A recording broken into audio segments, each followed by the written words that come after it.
നമ്മൾ പറയാൻ പോകുന്നത് എൻക്യാപ്സുലേഷനെ പറ്റിയിട്ടാണ്.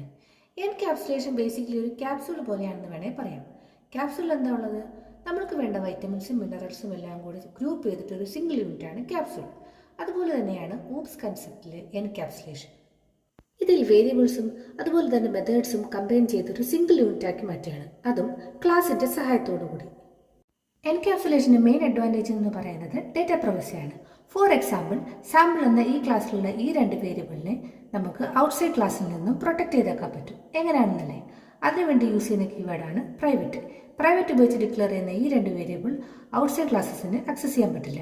അതായത് ഫൂ ബാർ എന്ന ഈ ക്ലാസ്സിന് സാമ്പിളിലുള്ള ഈ രണ്ട് വേരിയബിളിനെയും ആക്സസ് ചെയ്യാൻ പറ്റില്ല. ഇനി ഈ മെത്തേഡ്സ് ആക്സസ് ചെയ്യണമെന്നുണ്ടെങ്കിൽ പബ്ലിക് മെത്തേഡ്സ് യൂസ് ചെയ്യേണ്ടി വരും. ഫോർ എക്സാമ്പിൾ, ഈ ക്ലാസ്സിൽ ഗെറ്റ് നമ്പർ സെറ്റ് നമ്പർ എന്നുള്ളത് പബ്ലിക് മെത്തേഡാണ്. അത് ഔട്ട്സൈഡ് വേൾഡിന് ആക്സസബിൾ ആണ്.